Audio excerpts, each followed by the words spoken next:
So hello everyone watching. My name is Natascha Frankenberg. I am the curator for the queer film program of the Internationales Frauenfilmfest Dortmund+Köln. And I put this year's program together with Lea Gerfelmeier and Atlanta Ina Bayer. And now I'm happy to welcome here with me Ketevan Kapanadze, the director of How the Room Felt. So welcome, Ketevan. Hello, I'm happy to be doing this Q&A and I hope people enjoyed the screening. I think it's going to be afterwards the screening right now. Yes. Before we started recording this Q&A, we agreed that we would at least mention the horrible situation, the ongoing war at the Ukraine at the moment. And we both felt the urgent need not to just go on like business as usual. And we would like to at least say that we've got the feeling that this immediately needs to stop and that we're thinking of everyone in harm and violated by war at the moment. Yes, it's horrible and really like unimaginable kind of what is happening now in Ukraine, and it's terrible that it's already going for so many days, and we don't know how longer it's gonna last, and Russia, the aggressor who is doing it now with Ukraine, has also done it with Georgia in 2008, like lately just now, and it's horrible that we still have to deal with such big imperialistic powers like in many areas of the world. So that is really sad, and yeah, we should all be really conscious about this.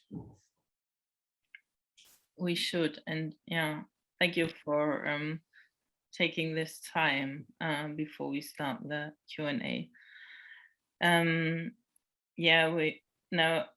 try to go over to your film, and probably by saying that your film is about a community, and it really impressed me from the first time I saw it. And would you like introduce us a little bit about how you got to know the protagonists of your film? And would you say, is it a film about creating something like a safer space, or is that something that you probably do with your film as well? Yes, so I met the protagonists of the film pretty accidentally. So I was not living in the same city as they do. So I was in Kutaisi for basically the first time ever, and I was there filming something else. And through my friend who was from Kutaisi, she introduced me to this community. And the first evening I was with them was also really similar scene, what we see in the film. It was late evening, and I was visiting one of these gatherings, and we were all drinking some cheap liquor, chain smoking cigarettes, and talking a lot, and in this atmosphere, I really felt like it really felt so cozy, so warm, so much like home, and I right away really fell in love with all these people, and the idea of trying to capture this atmosphere is really was from that point right away, because it was something that I was so much in love, and I really wanted to try to somehow make it shareable, so to make a film which would really concentrate on the atmosphere and on this care and love which is just there. Yeah. And this is, as far as I understood, also the reason why you decided to not focus on narration, right? But to just focus on the keep this atmosphere and yeah, right?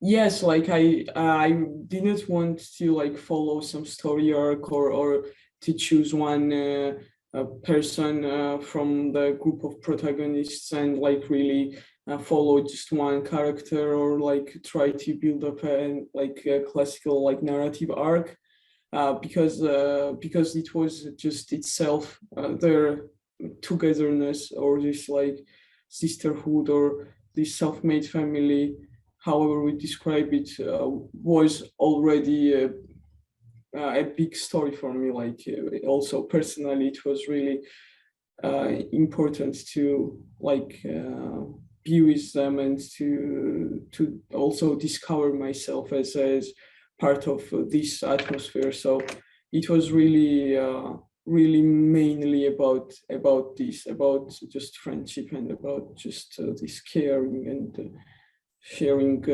community. So yes, there are some small stories developing throughout film, but mainly it's concentrated on atmosphere and atmospherical scenes where some topics are just discussed, talked about. Yeah.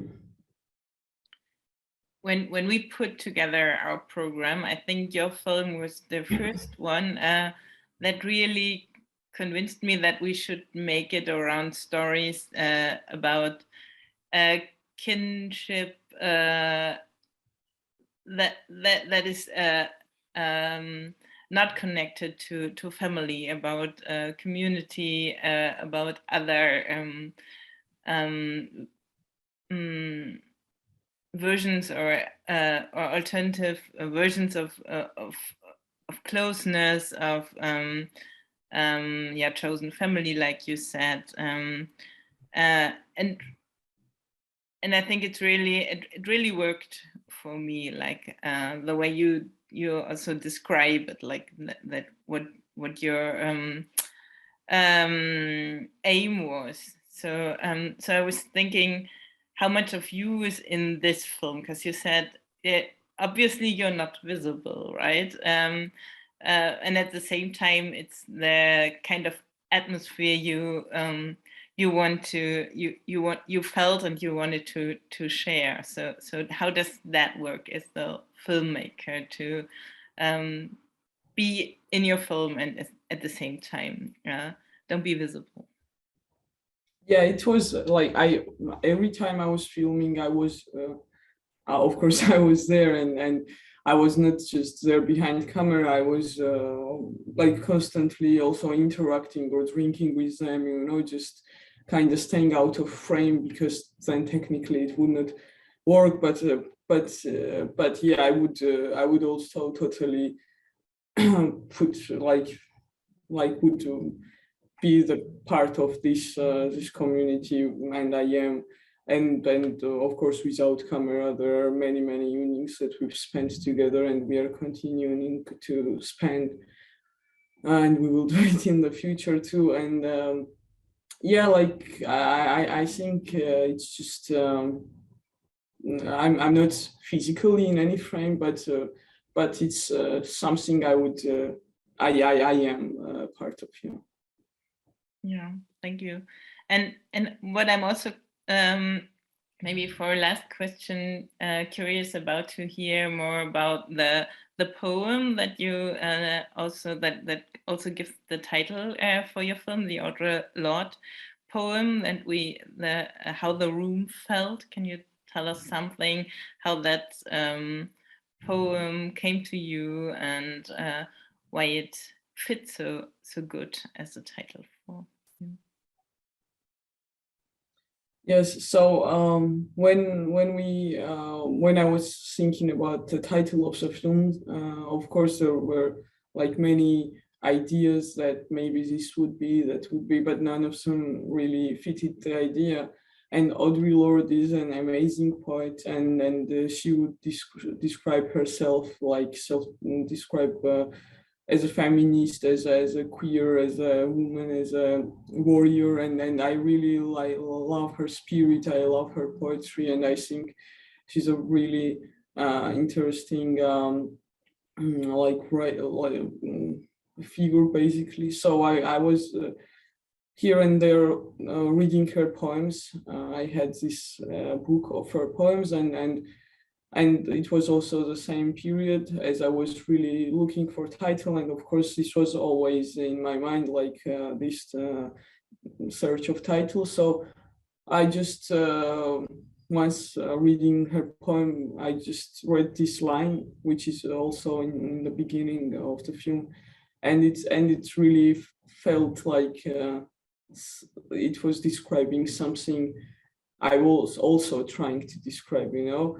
And she put it in so beautiful way, and so simply, but so deep that it was like for me it was really amazing add up to my film, and I'm really thankful to her for writing these lines, and of course all other her poetry. She's amazing. Yeah.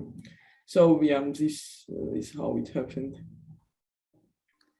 Yeah, so for the moment, thank you so much, and for the future, I hope to get to know you and to welcome you one day at our festival. Because I know that all the projects you're working on, they are really deeply concerned with feminist issues as well. And yeah, but probably one last question, but that's probably too abstract. But why does it make so much sense for you to connect like feminism and filmmaking? Yes, like because I think the feministic perspective, or how, like, for me it's just really part of my personality, like queer feminist perspective, and I think if I do something, I would naturally do it from that perspective, because I don't think otherwise I could, you know, function. My brain just functions in this way, and also I'm not interested in, you know, it would be hard for me to make, you know, a film about group of like hetero men, you know.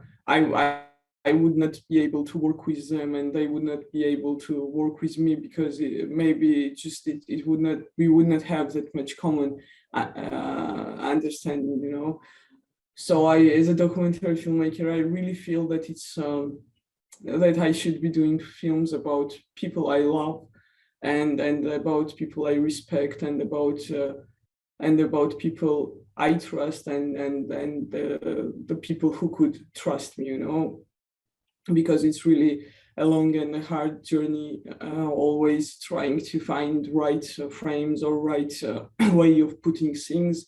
And I really feel this need to stay fair to myself and fair to the protagonist. So yes, like I could not work on different kind of with different kind of perspective with people who would not also share these values with me, because then I would be unfair to them, you know.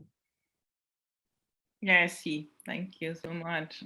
And also I know that your film just started like festival circuit, and I want to say good luck with everything. And yeah, and I thank you for sharing this room with us.